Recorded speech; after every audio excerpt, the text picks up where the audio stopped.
Alright, this is VOD review number 2 of the Varsity matches in round 2 on 9-9. Alright, so overall, believe it or not, I was actually very shocked we lost this game. I don't know how to put it. I think it's just, again, it's almost like the Midtown game that comes right after this. We just completely zone out target priority, and we kind of wait on the team to be aggressive to us instead of us being aggressive to them, right? So the first thing I want to go over is essentially team compositions, right? We're running the Bastion with the Zarya, with Nene on the Sojourn, with a Mercy Pocket, right? The idea here is that we're going to stage here on the left side, and we are not going to engage past this pillar, and we are not going to peel back for this Mega unless we know the Doom has cleared his punch, because we don't want anyone flying off the map, okay? Nene, you're essentially want to take this high ground just to scout to see what's going on. But you don't want to go into any rooms where you can be exposed by the Doom. Gelato, right? That means same thing to you. You can play these walls right here, because even if he bumps you into these walls, you'll have enough healing here that you'll be able to melt them. Okay, so they run the Echo here with the Genji. Same principle as we always run. Piercing, you're going to focus a little bit on the Genji, right? Nene, you're going to be worried on the Echo. They don't have a Mercy Pocket, so we do have that advantage going for us. Gelato, you're just going to be waiting for shift. You can either kill the Echo with your shift on the turret mode, or you can go after the Doom, right? Once we create enough little bit of pressure, that's when we want to engage through and then push. If you look at their backline, it's an Ana and Illari. That's a pretty high healing comp. Essentially what their plan here is going to be to keep their Doom up alive as much as they can. They know that their Echo is out there for damage. They're probably going to put up pillars so that Echo can get AoE healing. And they're essentially going to stand back and wait for the Doom and the Genji to engage, and then just keep them healing from afar. Their idea is that you guys can't close the ground fast enough to get to them. So the only way we're going to do this is build charge, take one corner, take the other corner. Once we see the opening, we're going to have to push forward and collapse as a team, right? So remember, you guys have to call your bubbles. You have to call your engagements. Remember, you know, Gelato, we went over that previous video. You need to be really up in there with piercing. Otherwise, he's got to turn around for you, and that just doesn't do us any good. Alright, so this is fine. Resources are coming out. So the reason why I need you on the off angle, though, Nene, I need you on this off angle because I know there's nothing that they can send here to contest you. And this is how I want us to play Oasis going forward. I can't have you in the back. You and Kuzer, I don't know what it is with this positioning. I never want my TPS next to my support. You guys are making it too easy for the enemy team. Okay? So if you're going to be on the off angle, sure. But like this close to each other, it's just not good. Okay, I understand you're antied, whatever the case is. Maybe the cleanse is going to come here and save you. We'll see here for a second. I haven't seen the full playthrough yet. And let's see here. Okay, die. There's no cleanse. Alright, that's fine. So, your responsibility, right, is not him, the Genji. I need you to understand that here, Gelato. He is using the same... If you want to look at the JV VOD, Gelato, on how we run the Bastion with the Genji, they're essentially running that with the Doom on you, which means that every time they're out of resources, the Genji's going to come right up to your face and use deflect to buy everyone on their team time for the resources to come back online or for healing to come back online. Okay, that's all that he's doing. He's not even there to really push through. He's just there to get ult charge, you know, buy time for his team to heal and get resources back up so they can re-engage. Good kill on the Genji, that's fine. Echo. Yeah, we're too clustered together. This is the problem in this map is if we're gonna take this angle with one of us, someone else needs to be here. Right? If the Bastion wants to be here with piercing, fine, we'll take this angle and then Nene can be out here. I don't think Nene wants to be out here in the open. You're gonna there's no cover. You have the least amount of HP on the front line. I'd rather you be on the side, right? And then preparing the Echo from above. If you pepper one angle and then Gelato peppers the other angle, you guys should be able to collapse on this team without a problem.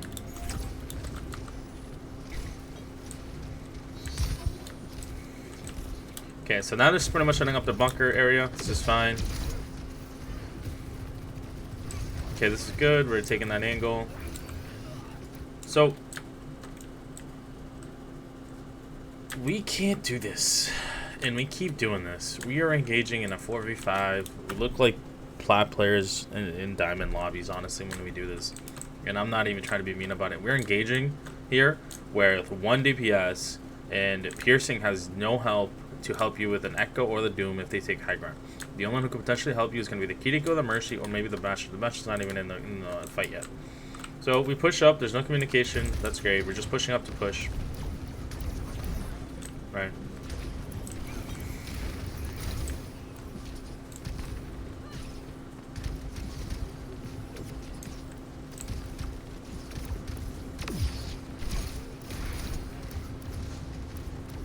So we need to push through here, right? We can't stay back here. I understand we're probably going to get a kill out of him because he just put himself in a corner. But we can't stay back here. If we're going to play this safe with our Bastion, we might as well swap to the Orisa. That's my honest answer. If we're going to play that far safe, there's no reason to run the Zarya. The Zarya is essentially to put frontline pressure to help you survive and be able to do that damage. If you're just going to stand back there, we swap to the Orisa. That way the Orisa takes pressure off of you. It's the only answer, because Piercing keeps getting left on an island. Okay, we pop back to give everybody up. That's a good pick. Echo's still behind us. That's actually kind of nice shadows. I respect that, going after the Echo. Alright, full charge, we push.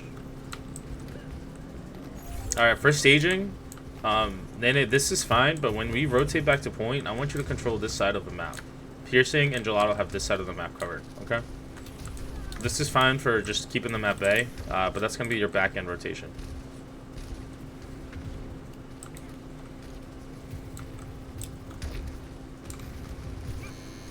Let's see here.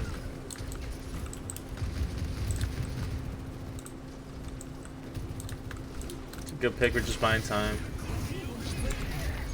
Okay.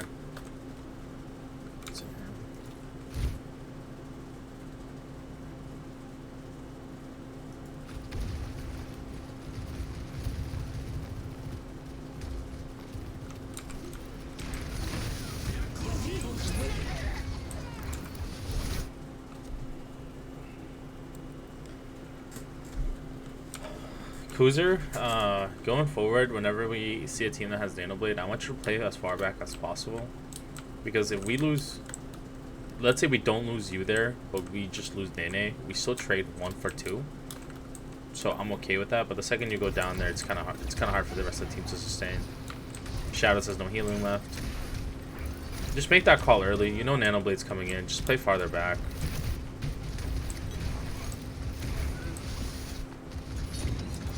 That was a pretty good almost hold there. I can. We just played too far forward, Kuzer. Just play farther back. You know Blade's coming. He can one-tap you. He's ghost dashing you. That's essentially what he's doing. That's why you're dying so fast.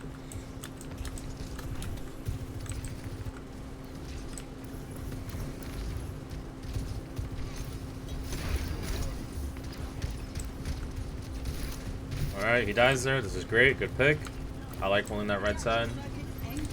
Again, Piercing, we're engaging without our Bastion. We're engaging without our Bastion. I know you need to be patient. You need to be patient. Just getting the rest of the team killed here. Good res.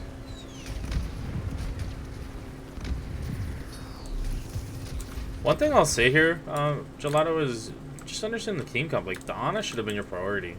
Maybe the Illari a little bit if you knew they didn't have jump, but the Ana's pretty easy picking, especially on a map like this with all these pillars.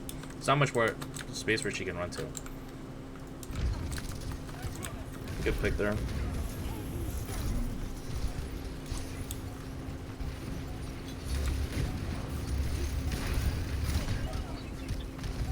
Good trades.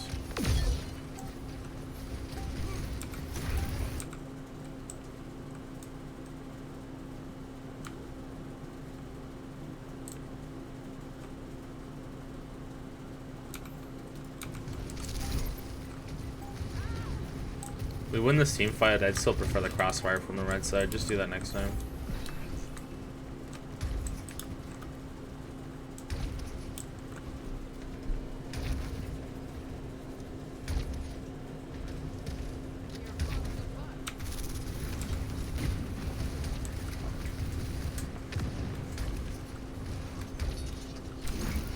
So remember what we talked about earlier with being aggressive and understanding what each kill gets you. Each kill essentially on control points gets you 15 seconds. So by us killing their Echo, we're 15 seconds plus, so that's 15%. Right, so if we kill one more person, we're at 30, which means we're at last fight territory. So we either make a choice here to be aggressive and kill the Doom, which we do, which is 30 seconds. Now all we have to do is play safe. We know that they have ults coming in, and this is when we have to decide that when the next time they come in, all we have to do is prevent them from getting to point. And I understand that Doom on this point touches, but if we killed everybody else before and then, there's no reason to be worried.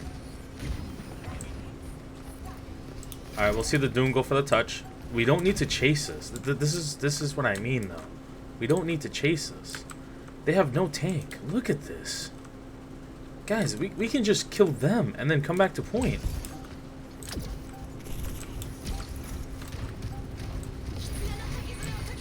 Okay, we rush. This is actually a good kill on the Doom. But, Nanoblade here cleans us up.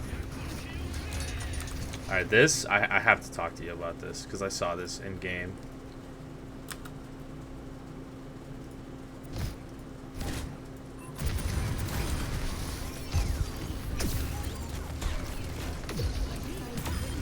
Good pick.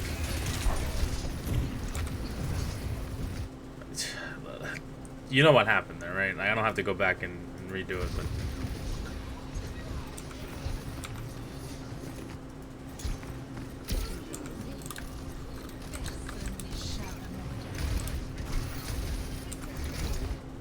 So, unfortunately, we are out of utility, I believe, at this point. I don't think Piercing has Bubble. I don't think we have Cleanse. I think we've already used Res. Just an unfortunate situation. We'll let their backline live for too long. The next time we run into a team that does this, what I want us to do is to collapse on their back end first. We have the mobility to get back here on point. Whether that's with Nene with the slide coming back around, or with Kuzer coming back around with the TP with Nene. We have that mobility. Remember that overtime is around 2-3 seconds. So just keep that in mind, that we have enough time to get from here back to there once they start to cap that last bit of point. We had about 6 seconds at 92%, so we shouldn't have been that worried about it. Unfortunately, I think we rotated too much. We gave their supports enough time to come in here, get that nano off, help kill our backline. While we did trade for Doom, I don't think that's the priority there. We knew what ults they had. I think you guys calmed it. I remember hearing it in the VC. So that is your primary threat. The Doom is not your primary threat. We know he's just going to go there to stall. We can kill everybody else and then come back and kill the Doom. Just remember that for next time. I think that's the only change. That's really what changed this team fight. I think other than that, you guys made the right plays, the adjustments that we needed. We killed the people when we needed to kill them. It's almost like we just freaked out, like, oh, this guy's going to point. We all gotta go back to point. And in my mind, it's just like, okay, like, he can touch for 4 seconds. You know, we're at 94%. It's gonna take him 4 seconds to cap. He's only one person, right? We can kill everybody else and then still have enough time to get back here before the OT starts to take over, right? So that's something that I want you guys to understand. Don't freak out about these situations. I want us to be aggressive, right? And especially if we know that their win conditioning is a Nano Blade, kill the Ana. We killed that Ana earlier. This game was over.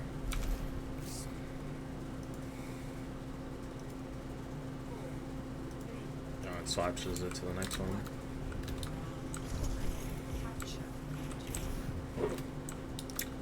So, I like running the Zarya, but Piercing for the next time on this specific map, let's go to the Orisa. If we run into a Doom. If there is no Doom, stick with the Zarya.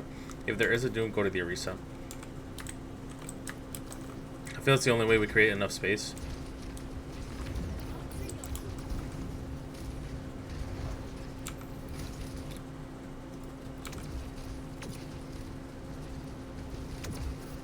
So what I want us to do, believe it or not, I don't want us to play high against this team.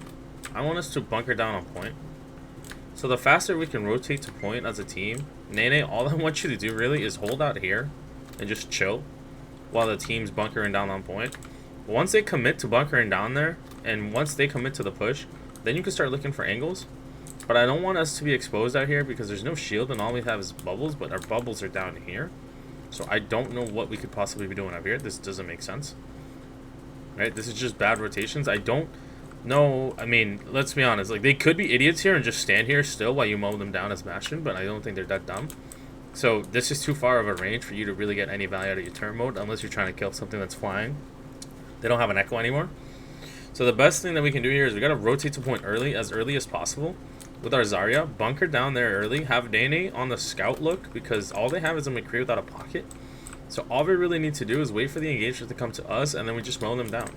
Right, this is a bunker comp. This is a bunker brawl. That's the best way to say it. This is not a poke comp at all, not by any means. So there's no reason for us to be up here. I don't know what we would possibly be doing up here. Piercing can't even bubble you guys. So unless you guys thought that you could one-tap everyone on their team from up there, there's no reason for both of you to be up there. It's just bad positioning, bad rotation, bad idea.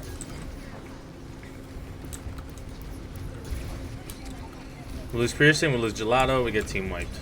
Unfortunate. We just played to their favor. We literally let the McCree have sightlines on you. We had a nade come out to get you. We had Kuzer and Gelato out of position. We left Piercing on an island. Nene wasn't able to get any value because essentially everyone else got killed, which means he has to run away. If we really want to struggle, if we struggle that much against a dive, Nene, you can just go Genji next time, and we'll run a Genji Bath.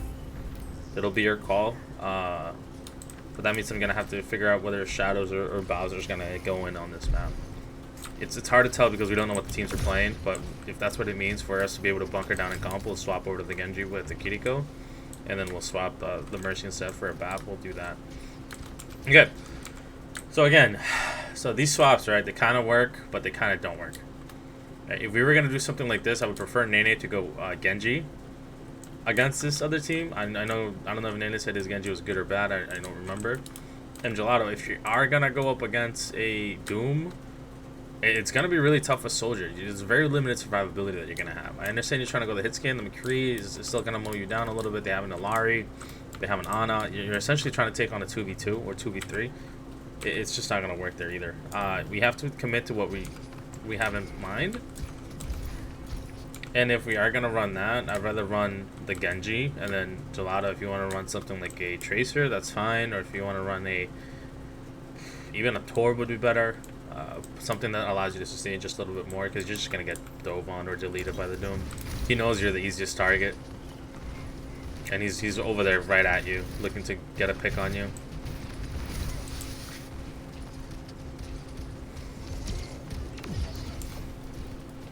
Yeah, Piercing, unfortunately, the stupid thing pushes us out as tanks. Super cool abilities to support that they can do that, I think, but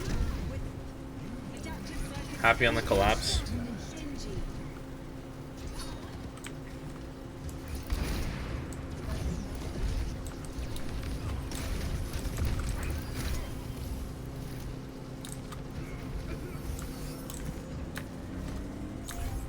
So Nana, the same way you kind of just played it, if we just played bunker on point, it's the exact same thing you're going to do. They're going to have to commit to point. There's no way they're taking point from a Bastion and Zarya unless they push through. And if they don't want to push through, then we just chill. And if they do push through, all you got to do is land your stickies and your beams and we should be good to go. I have faith in your pocket and you to be able to take on McCree. And that's essentially your biggest threat. You can definitely kill the Doom with the squishies. Piercing got a bunch of CC on that one. That was unfortunate here.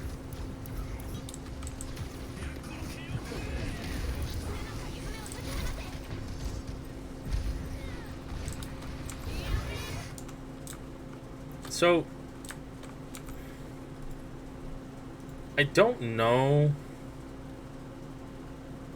Kuzer, what the thought process here was, to be honest. If we're just rushing to rush or to get out, I don't know. There's no one on the team that can actually kill the Nano Genji. Or just, this is just a regular blade, so I mean, Piercing's probably the only one, but you guys aren't even looking for him.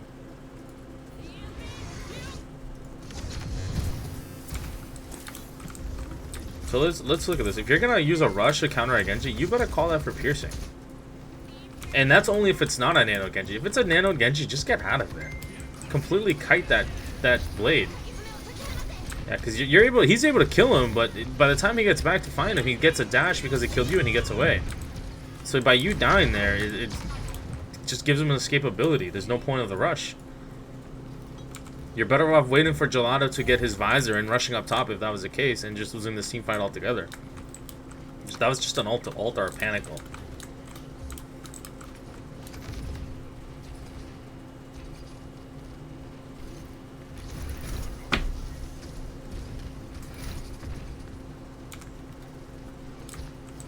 Pearson's trying to do his thing over there. We lose Shadows early.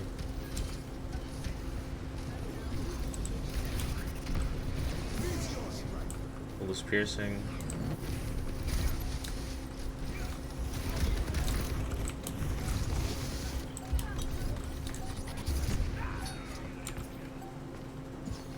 And it's unfortunate. And maybe if we had the visor from up top with Rush, that would have helped a little bit more. But do you guys? I want honest feedback, and I'll ask you guys today if you guys even watch the VOD. Sometimes it feels as though, you know, do you guys watch the VODs? Because when you're watching this from a third perspective and you see ults just being used for ults, no one's there for the ult, and then people still die within the ult. I just don't understand. Right, so we just gotta figure something out, because something's not working here with the communication and the ult combos. Either kite it or run away or ult early to kill the team. If we were gonna ult there, we might as well have ulted up top and just been like, the second Genji comes here, we will just use the rush before the second we see him, and we'll kill him. Something like that needs to happen. A call like that needs to be made. But going forward on this specific map, let's do that. We're gonna run the bunker. I want to see how this works today. If they start putting pressure on you on Echo, run the Genji with piercing, but we still need a Bastion, and we're still running the bunker cop against a Doom. Alright, we're talking about Doom. If for some reason this gets out of hand and their dive is just stronger than our essentially sustain or brawl or bunker comp on point, one, that's a problem because it shouldn't be that way. But then we'll swap over to a BAP for the Emorts. We'll do a BAP and then a Kiriko. That's going to be the play. So Shadows, you might have to start working on your BAP a little bit just in case that happens on this point. Right, because then we can just bunker down with BAP, Emor, and Cleanse. And that should allow us to sustain much more against this comp. If you guys want to watch the JV VOD for the support end, you guys will see Gelada want to watch the JV VOD. They ran one on, I think it's Esperanza. I think it was either Esperanza or Numbani. I'm not sure. I gotta look back at the JV VODs. Look at the Esperanza one. They ran a very similar comp that you guys did, with the same bubble trade odds and everything, especially against an Orisa and a Bastion. So just look at those VODs, understand what the thought process is with just having a BAP. Because if that's what it takes for us to live on a brawl comp, sustain comp, we can make that swap. Alright, but I'm going to need to know which one of my supports is going to be able to play that swap. So, other than that, that concludes the rest of this point, or this VOD. I will look forward to seeing you guys on stream later tonight. And until next time.